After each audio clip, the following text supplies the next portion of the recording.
ఆంధ్రప్రదేశ్ రాష్ట్రంలో గడిచిన కొన్ని నెలలుగా జరుగుతున్నటువంటి రాజ్యాంగ ఉల్లంఘనలు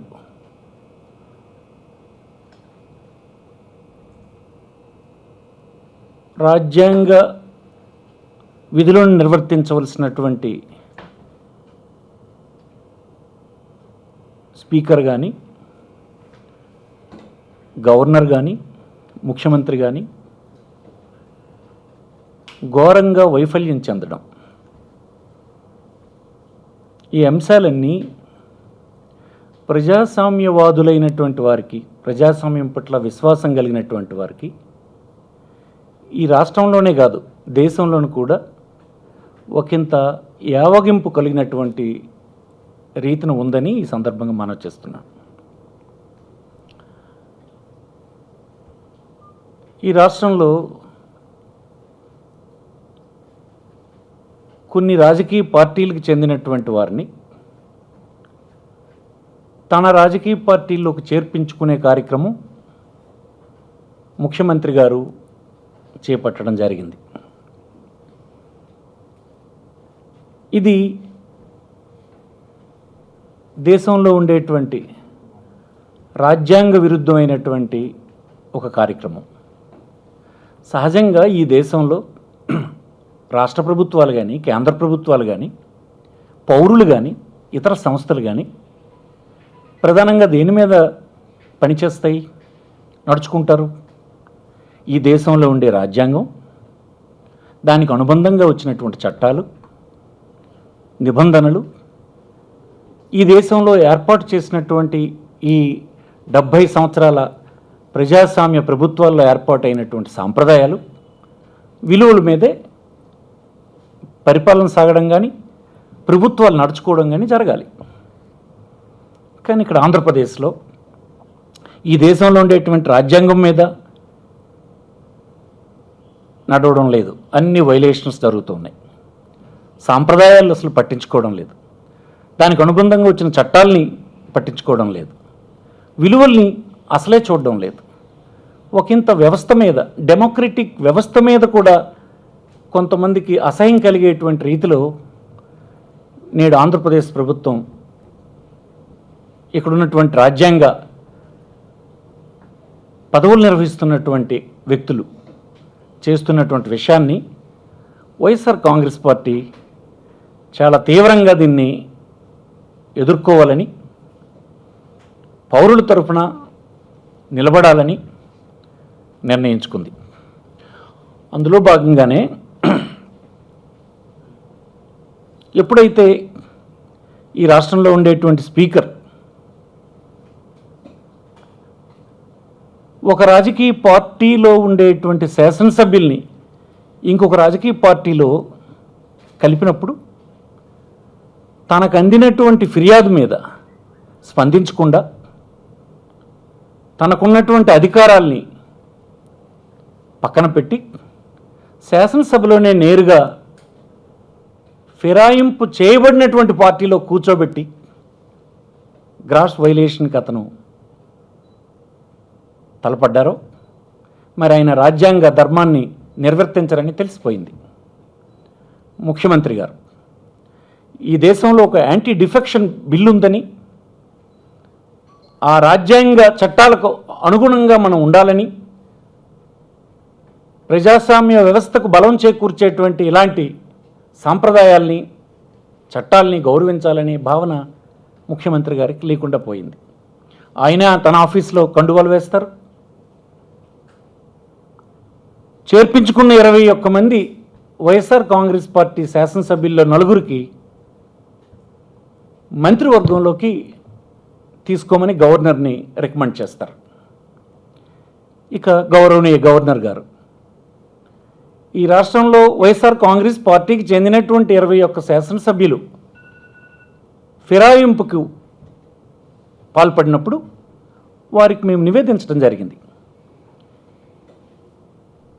వీరు గ్రాస్ వైలేషన్ జరిగింది, యాంటీ డిఫెక్షన్ అప్లై అవుతుంది, ఈ వ్యక్తులు పార్టీలు ఫిరాయించినారు, దీని మీద మీరు యాక్ట్ చేయాల్సినటువంటి అవసరం ఉందని చెప్పి గవర్నర్ గారికి ఒక విజ్ఞాపనిచ్చి డిమాండ్ చేయడం జరిగింది. రాజ్యాంగ విధుల్లో భాగంగా గవర్నర్ గారు దాన్ని విచారించి వెంటనే చర్యలు తీసుకోవాల్సినటువంటి అవసరం ఉంది. వారు చర్యలు తీసుకోలేదు. పైగా ఎవరి మీదైతే ఫిర్యాదు ఉందో ఆ ఫిర్యాదును డిస్పోజ్ ఆఫ్ చేయకుండా, డెసిషన్ తీసుకోకుండా వారినే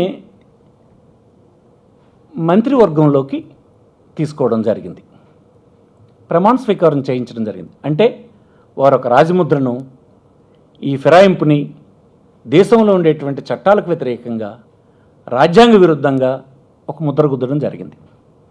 అంటే ఇక ఈ రాష్ట్రంలో, ఆంధ్రప్రదేశ్ రాష్ట్రంలో రాజ్యాంగ విధులు నిర్వర్తించవలసిన స్పీకర్ కానీ, ముఖ్యమంత్రి గారు కానీ, గవర్నర్ కానీ వారు వైఫల్యం చెందినారని స్పష్టమైంది.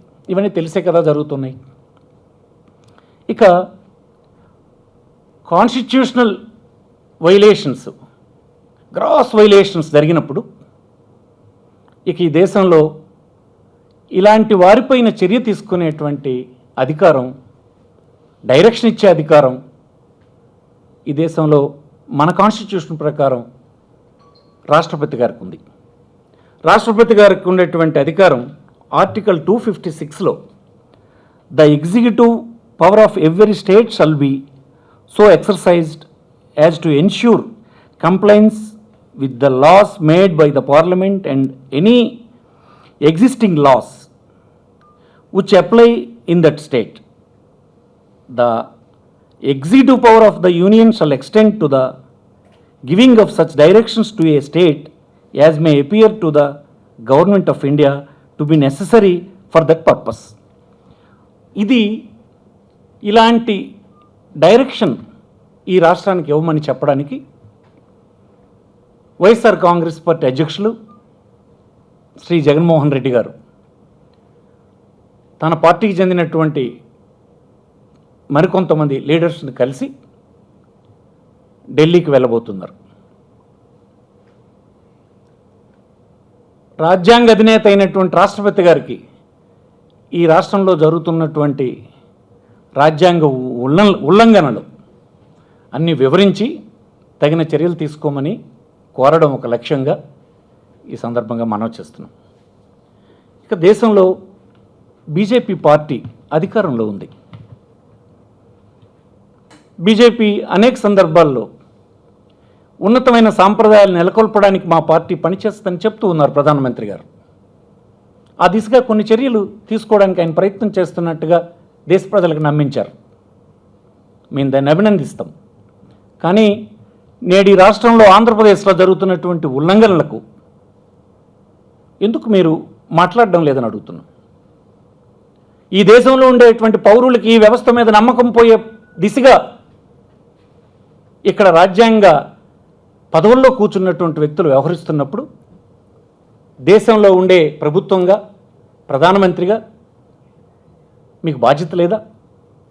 మీరు దీన్ని సరిదిద్దే ప్రయత్నం చేయరా?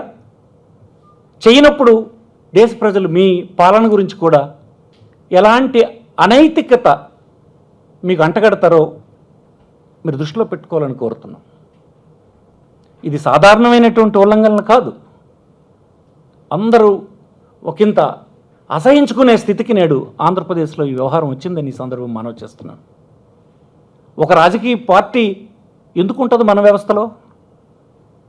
ఆ పార్టీకి కొన్ని స్పష్టమైన లక్ష్యాలు ఉంటాయి, ఒక ఐడియాలజీ ఉంటుంది. ఆ ఐడియాలజీ ప్రకారం పౌరుల్ని 5 సంవత్సరాలకు గాను ఈ ఐడియాలజీని అమలు చేయడానికి అధికారం అడుగుతాం. అక్కడితో కదా మనం స్టార్ట్ అవుతుంది మన తాలుగా పార్టీల ప్రభుత్వాలు. ఎన్నికైన పార్టీల తర్వాత ఐడియాలజీని అమలు చేస్తాయా చేయకపోవడం అనేది సెకండరీ. కానీ ఇంకొక ఐడియాలజీతో ఎన్నికైనటువంటి వ్యక్తుల్ని, ఆ ఐడియాలజీని నచ్చి ఓటేసినటువంటి పౌరుల తాలూకా ఉత్సాహాన్ని నీరుగార్చే ప్రయత్నం పార్టీలను ఫిరాయించడం ద్వారా ప్రభుత్వంలోకి తీసుకుంటే ఇది పూర్తిగా ప్రజాస్వామ్య స్ఫూర్తికి విరుద్ధంగా జరిగినట్టు కాదా? దీన్ని బీజేపీ లాంటి ప్రభుత్వం ఇలాంటి నైతికమైనటువంటి విషయాలను పట్టించుకోదా? ఇంత ఘోరమైనటువంటి చర్యల్ని మీరు నిలుపు చేసే పని చేయరా? అందుకోసం దీనికోసం రెండే విషయాలను మేము చెప్పాలనుకుంటున్నాం ఢిల్లీలో. ఒకటి, గౌరవ రాష్ట్రపతి గారిని కలిసి రాజ్యాంగ విధులు నిర్వర్తిస్తున్నటువంటి గవర్నర్ గారికి ఆదేశించమని. రెండు, ఈ దేశంలో ఉండే అన్ని పొలిటికల్ పార్టీలకి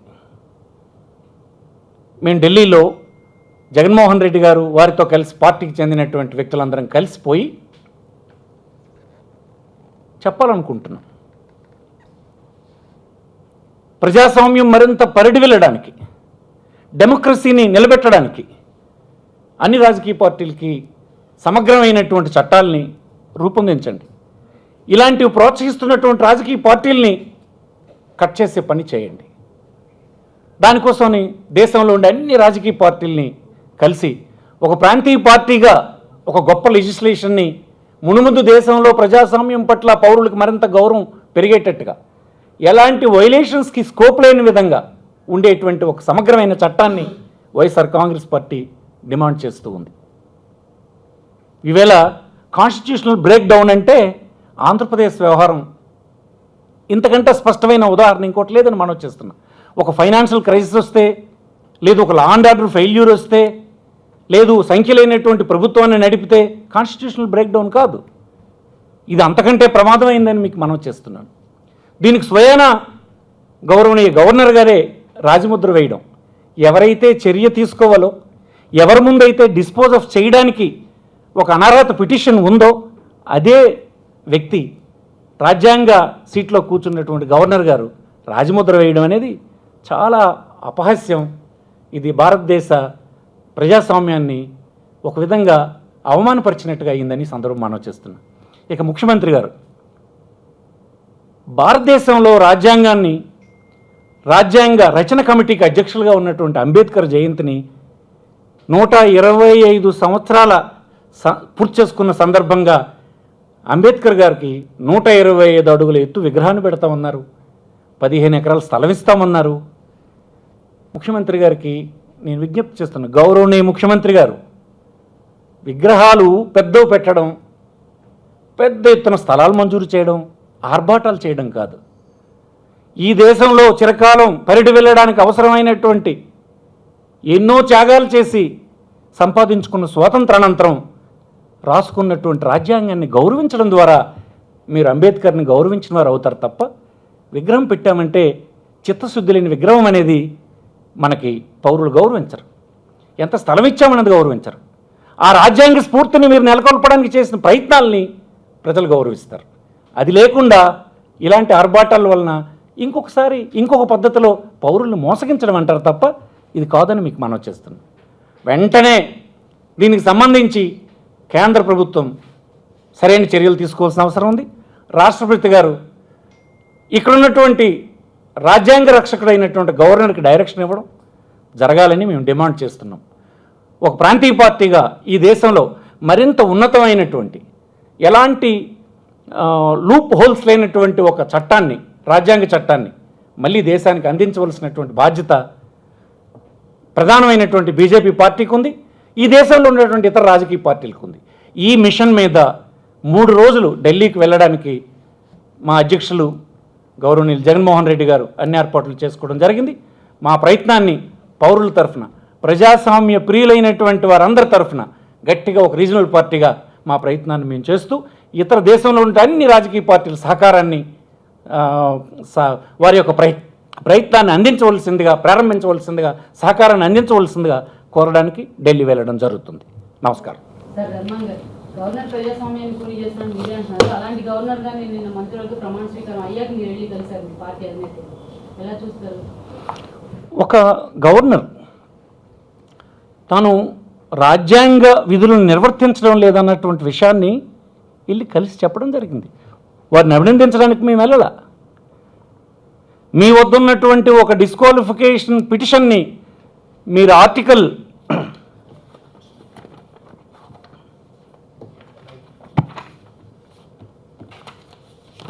కాన్స్టిట్యూషన్లో ఉండేటువంటి ప్రొవిజన్ ప్రకారం గవర్నర్ గారు వారి వద్ద ఉన్నటువంటి ఒక పిటిషన్, డిస్క్వాలిఫికేషన్ పిటిషన్ని స్పీకర్ చర్యలు తీసుకున్న సందర్భంలో వారి దగ్గర ఒకటి ఇవ్వడం జరిగింది. 21 మంది శాసనసభ్యులు పేర్లతో సహా నియోజకవర్గాలతో సహా వారికి అందించడం జరిగింది. వారు చేయాల్సింది దాని మీద డిసిషన్ తీసుకోవాల్సింది. వీరు డిస్క్వాలిఫై అయినట్టా, డిస్క్వాలిఫై కానట్టా, వీరికి చట్టం వర్తిస్తుందా లేదా అన్నది వారు డిసిషన్ తీసుకోవాలి. ఆయన డిసిషన్ తీసుకోలేదు. ఎలక్షన్ కమిషన్ కనీసం కన్సల్ట్ చేయలేదు. అక్కడ స్పీకర్ గారేమో కళ్ళెదురుగానే అధికార పార్టీ బెంచెస్లో కూర్చోబెట్టారు. అంటే వారు దాన్ని ప్రోత్సహించినారు. ముఖ్యమంత్రి గారు తన కార్యాలయంలో కండువాలు వేసి చేర్పించారు. గవర్నర్ గారి వద్ద మేము ఇచ్చినటువంటి పిటిషన్ ఉంది, డిస్క్వాలిఫికేషన్ పిటిషన్ ఉంది, అది డిస్పోజ్ ఆఫ్ చేయలేదు. చేయకుండా వారిని అతను క్యాబినెట్లోకి ఆహ్వానించడం, రాజముద్ర వేయడం ద్వారా గ్రాస్ వైలేషన్స్, కాన్స్టిట్యూషనల్ వైలేషన్స్ ఈ రాష్ట్రంలో జరిగినాయి. కాన్స్టిట్యూషనల్ బ్రేక్ డౌన్ అయ్యిందని మేము అంటున్నాం. ఇలాంటి పరిస్థితి రానియకుండా చూడాల్సిన సందర్భం రాష్ట్రపతి గారికి ఉంది కనుక వారిని కలిసాం, రాష్ట్రపతి గారిని కలుస్తాం, దేశంలో ఉండే అన్ని రాజకీయ పార్టీలను కలుస్తాం, ప్రధానమంత్రిని కలుస్తాం. దీనికోసమని మేము చేయాల్సినటువంటి అన్ని ప్రయత్నాలు ప్రజాస్వామ్యవాదుల విశ్వాసాన్ని మరింత పెంపొందించే దిశగా చర్యలు జరగాలని కోరుతాం. రాష్ట్రంలోని పొలిటికల్ పార్టీలు కూడా మద్దతు ఇస్తున్నట్టున్నారు సార్. నిన్న పురంధేశ్వరి గారు మీకు మద్దతుగానే లేఖ రాసినట్టున్నారు. అదేవిధంగా లెఫ్ట్ పార్టీస్ కూడా మాట్లాడారు. వీళ్ళందరినీ ఏమైనా కలిసి ప్రయత్నం అందరి నాయకుల్ని కలుస్తాం. ఇలాంటి అంశానికి తోడ్పాటును అందించినటువంటి రాజకీయ పార్టీల్ని, రాజకీయ నాయకుల్ని అందరినీ కలిసి ఇలాంటి వ్యవహారాలు ఇక ముందు జరగకుండా ఉండడానికి దేశంలోనే చెక్ పెట్టాలన్నటువంటి దిశగా ఢిల్లీ ప్రయాణం ఉంటుందని, ఢిల్లీలో ప్రయత్నాలు ఉంటాయని ఈ సందర్భం మనం చేస్తున్నాం. లాస్ట్ టైం ప్రత్యేక హోదా గురించి వెళ్ళినప్పుడు పీఎం అపాయింట్మెంట్ దొరకలేదు. ఈ సందర్భంగా ఇప్పుడు కూడా మీరు ఢిల్లీ వెళ్ళాలనుకుంటున్నారు. ఆల్రెడీ సుజనా చౌదరి కూడా వెళ్ళి వెంకయ్య నాయుడుతో మాట్లాడి అపాయింట్మెంట్ రాకుండా చేయాలనేది ఒక కుట్ర జరుగుతుందని ఆరోపిస్తున్నారు. ఎప్పుడు ఉంటుంది.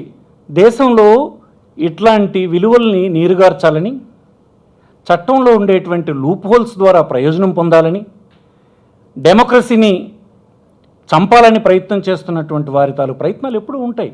కానీ ప్రజాస్వామ్యంలో అంతిమంగా మెజారిటీ ప్రజల విశ్వాసాన్ని గౌరవించాల్సిన అవసరం ప్రభుత్వాలకు ఉంటుంది. అది విజ్ఞత కలిగిన రాజకీయ పార్టీలని గ్రహిస్తాయని అనుకుంటున్నాం. ఆ హోప్తోనే మా ప్రయత్నం ఉంటుంది. సో అందుకే 3-4 రోజులు పెట్టుకోవడం జరిగింది ప్రెసిడెంట్ గారు, వైఎస్ఆర్సీపీ ప్రెసిడెంట్ గారు. అందుకోసం ఏదో సందర్భంలో అన్ని రాజకీయ పార్టీలని కలవడానికి ప్రయత్నం చేస్తాం. Thank you.